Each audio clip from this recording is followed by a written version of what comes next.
Hi, welcome to the channel today. My name's Gary and we're from Southeast Texas, Zone 9A, and it's cold today. So it's been raining off and on all day. It wasn't supposed to rain at all today, but that's the way we're going to are. We still haven't had a killing frost yet, but it has gotten down to the 30s, low 30s even, but not quite down to freezing. Now this here is the Crimson Night raspberries. The beets that's growing here, they're suffering a little bit of insect damage. And beets, a lot of times in this area, they'll grow up and I kind of sit there and hopefully they'll come off in the spring of the year. I do have some of the raspberries growing here and here, so they are starting to kind of push out some growth. Got another one right over here. I'm not pulling it up, putting up the weed. So, you know, that's what you want to do. You want to go ahead and fill out this area. And we haven't got a whole lot accomplished today. Over here, we've had to move some stuff around because it's gotten cold, so I'm trying to protect it. But the brassicas, I mean, I got asperbrock and I've got purple cauliflower, I got the purple broccoli, and I also think I have the orange cauliflower, so we've got all the kinds here. This is the pineapples, and they're getting a little bit because it's gotten cold. I do have got the garage cleaned out so we can go up there and put them inside. It's supposed to get down to 30 degrees next week, so I have to bring them all inside because they cannot take that much cold. I think they're going to be okay, even though we're in the 30s. They may struggle a little bit, but you know, we'll see. It is my first year growing these overwintering a pineapple. The loquats, they're blooming, they're still continuing to bloom, putting on fruit, and they will keep doing this, and hopefully we'll have some fruit next spring. They do have to carry the fruit through the winter. I really do like the flavor of the fruit. It's one of the few fruits that actually reminds me of pineapple, apricot, because a lot of times people tell you everything either tastes like cherry or apricot. But this one did. I think this one's Yahula. I've got really good blooms on this one. It is in a bigger pot, so it's doing well. And up here against our generator, because it did get cold, I haven't actually got a frost, but I thought I might, so I've had to bring these up. And they are kind of crowded. I have got a few off the orange hat, and it's putting on some more smaller ones right here. And these are the micro dwarfs, so they're not going to get hardly any taller than this. That's why, and really they're actually pretty tall for a micro dwarf. I mean, this one here is the rosy fence, and that's more of the size that I've tended to see them at. So these are a little bit taller than I actually like them to be, but you know, I do have a little bit bigger pots, so they will get bigger. Over here, and like I say, I got this stuff under here just to keep it from getting as much cold. But also the dogs have kind of messed around in here too. I got some that need to be watered. So, you know, it is kind of what it is. I've got this tomato plant. I have no idea what kind it is. It was a volunteer. I guess we'll come up around this side. This here is the, this needs to be taken off because this is from below the graft. The graft, I think, is right here, so that's going to be for the rootstock, but the rest of this is above the rootstock. It's a snow queen. No, wait, it's tropic snow. And then there's another, I guess, it comes up from seed or something, I'm not sure. We'll come over this way.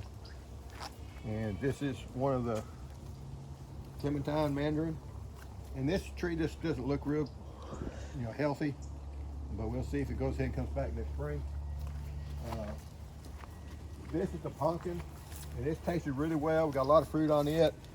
We've liked it the best. It does have seed on it, but it's really easy to peel and to grow. And then over here we've got the pomelo. One big pomelo, but you can eat this at any time, son.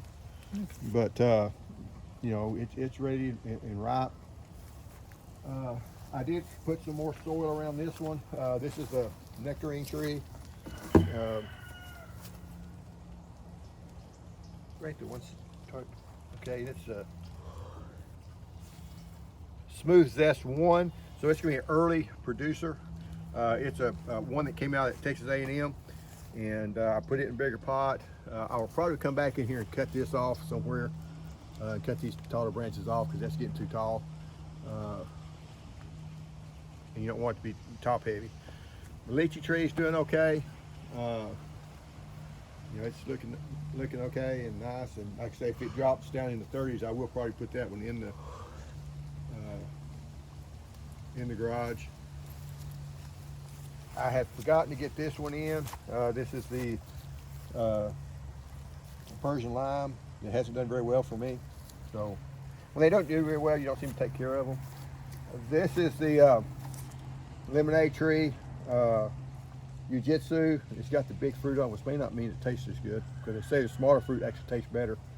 But it's pretty hardy, it's pretty aggressive growing. So the one out in the garden is starting to get ripe. It hasn't quite got as sweet as it should be, so we haven't really harvested hardly any of them.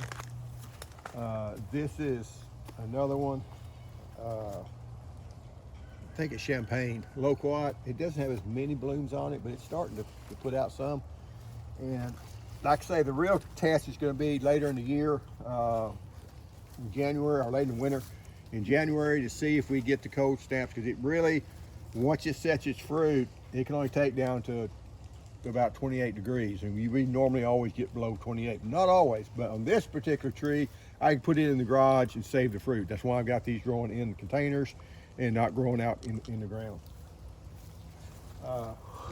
These are the different citrus I have growing, and like I say, you don't want them necessarily putting out a lot of flush of growth, because if it got really cold, it would bite this stuff back. But even at 30 degrees, I think I'm gonna be okay.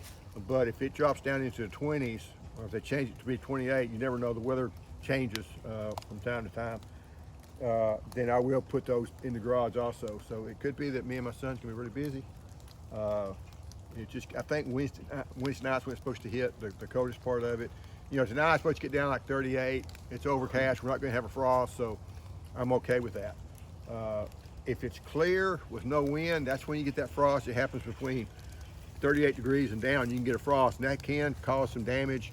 One year we had what they call a king frost. So it was a weird frost that actually had caused damage on stuff that normally wouldn't have had caused damage on it. But it was a really heavy frost, and it only got down to about 31 degrees or so, but it caused a lot more damage just because it was the timing of it. So in gardening, sometimes you get some weird stuff, so you can't always just say, hey, at this temperature you get damage and this temperature you don't. A lot of it depends. Do you have any wind? Do you have, you know, how long did it stay cold and that sort of thing. And that time we actually had a frost that actually made it even colder. I guess the only good thing about this cold weather is it's going to knock out all these leaf miners. They will stop getting the new growth on it. So like I say, this has got new growth, and not really worried about the leaf miners. Over here we've got the Okinawa spinach, and it's doing well, but it's not frost. It's not frost tolerant for top growth, but it does come back even though you have really cold temperatures. And it's starting to rain again. And like I say, this thing's over here.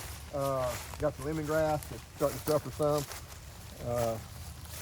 I won't say anything about it, about my wife not harvesting it, because she watches videos now, so we won't mention that. This is a pink lemonade tree, pink lemonade blueberry, and they're starting to put on some blooms. They do that. I'm not too concerned if they put on just a few of them. They're going to put on stuff like this. I used to worry because, man, it's just December and we're already putting on. Sometimes that fruit will ride out the winter too, so you just don't really know. This is Sweet Chris, which luckily it's not blooming. Snow Chaser, and another Sweet Chris blueberry. And I've had good luck with those blueberries. Those 5 over there are all the Southern High Bush, the Rabbit Eye. I've got 2 of them. One of them's over there I didn't show yet. But this is one that's bloomed a lot, and this is one of the Rabbit Eye blueberries, and it's put out a lot of growth. I mean, a lot of blooms on it. So I'm not sure how it's going to do. But I mean, it's got little blueberries on it. Well, those are starting part of blueberries. So, you know, they're fairly winter hardy for here. Remember, Southeast Texas 9A. But, you know, we don't really worry about the winter damage on those. I need to get around to cutting this down. This is the loquat tree that is gold nugget, which I don't think that has anything to do with it. It got fire blight on it and it ended up killing it. So I did cut it down. But the one right beside it over here is called Barbie, and it did okay.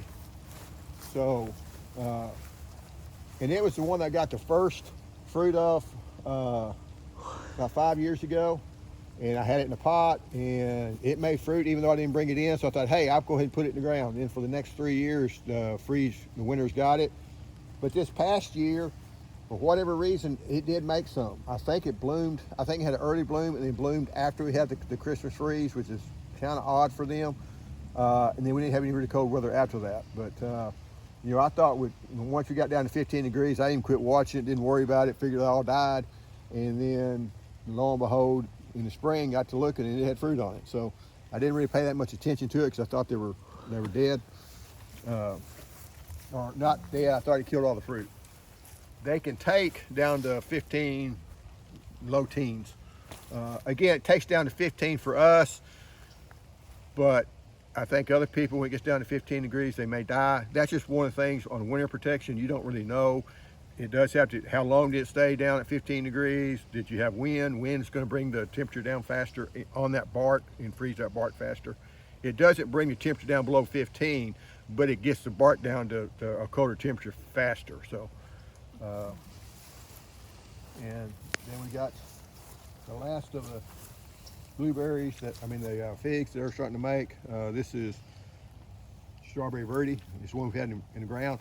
And this tree here, we put it in the ground, and it's about this size, and it's been in the ground for what, 7 years now. We've been out here.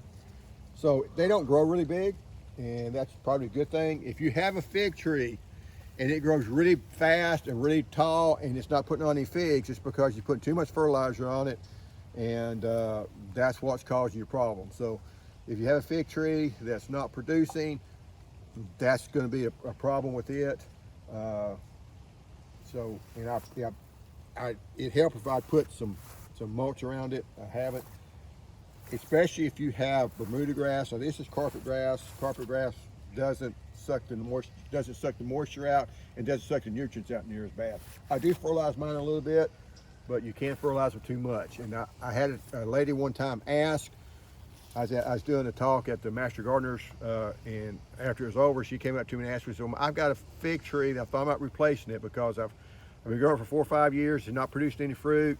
You know, what's the problem? My son had the same variety and his is producing fruit. So I asked her, I said, well, do you take really good care of your lawn? She said, yes, I fertilize and I water. And I said, does your son? And she said, no. And I kind of smiled. I said, that's the problem. You're taking too good a care of the fig tree. It has to be stressed a little bit, and they're fruit for you. Because all this is a bloom. You know, it's not actually fruit. This is actually, that's just the bloom of it, and you know, it's inside bloom. So you're actually eating the bloom, you're not actually eating the fruit. And this thing is not pollinated because we don't have the wasp that pollinates these. But there is the common fig that they talk about does not have to have a pollinator. So when you hear about the wasp getting inside and fertilizing pollinating the fig and dying, that only occurs in certain counties in California. The rest of the country doesn't have it. There is some figs that require that wasp to be able to fertilize because they will drop anything that's not being pollinated. So if you're online, you're going through Fig Bid or something, or you're from California, you got a really favorite fig and you bring it out to another part of the country and it doesn't, you know, it drops off its fruit all the time, that could be the reason. It could be a different species of fig. And then all the rest of the figs, they're starting to go dormant, and I think some of them are starting to die because sometimes you're going to lose some things. This fig here is the Papa John fig. It has been a really good fig. It's tasted really good. It has good vigor. My son is our fig expert, really liked this and really well. It was one of his favorite figs. So I think Petals of the Past sells it. And so that, you know, if you're looking for a good fig, this has been good for us. But there's a lot of figs out there. If you're in a more moist part of the country, you do want to get a fig that has a closed eye, or at least an eye that has the honey that goes into it, because if not, you're going to get a lot of spoilage. It's just going to split. Some of these over here will split really bad also. And I'm just looking at my rain gauge. It looks like it's full and it shouldn't be. But anyway, I guess that's all I've got for today, because it's been a really cold day. It's going to stay, I think, probably in the 40s, maybe low 50s. But it's going to be kind of a little bit shorter video. I didn't go into as much. I do want to make a video on how to start growing your own food, and I was going to do that this week, but you know, as nasty as it was, I didn't want to be out here moving stuff around and kind of showing that. So maybe that's something to be coming up. If there's any kind of topic or any particular fruit plant you want me to go into detail with, just put it in the comments, and I can do a video on it. And I'll also talk a little bit about, it is getting that time of year. I will say, if you've been this long in my video, if you're going to order any trees, bare root trees in this part of the country, I say from zone 8 below, go ahead and order them now, because they're going to start selling out of them. People start buying them, and then I'll ship them to you in January, probably, or February. And that's the best time for us to be planting bare root trees. I like bare root trees. The shipping can get kind of expensive, but if you're ordering, you know, several trees, it's a lot cheaper, and they actually do better than a tree that's grown in a pot. And that doesn't make sense. When I first started this, growing the orchard trees and stuff, I've grown stuff all my life, but when I really got into trying to grow some different trees, the first thing I was going to try to figure out was how much better a containerized tree would be over a bare root tree. And when I started planting them, I started noticing the bare root trees were doing better. And then when I got on some different gardening vlogs, they all agreed that a bare root tree, if it's a tree that you order and you buy it and they ship it to you and you plant it as soon as you get it, you know, the ones you want to watch out for is when you go into the big box store and they got these different trees or bushes or berry vines inside the store, and they've sprouted out and they're starting to grow. That's been in there for a while, and nobody's watering these trees that's in those little plastic bags, so they're going to tend to dry out on you, you know, and they're not used to the cold weather, and they have a very low, you know, survivability. But you know, ones in a container, they're okay, but just remember, when you plant those, they're going to tend to want to grow in a circle, and also they don't have any more roots in them. When you first plant that tree, they don't have the roots to spread out, so you're gonna have to continue to water them, you know, every couple of days or at least once a week, the same as you'd have to water them if they was in that container, because it just takes a while for those roots to move out. But anyway, rambling a little bit. Thanks for watching, and see you next time.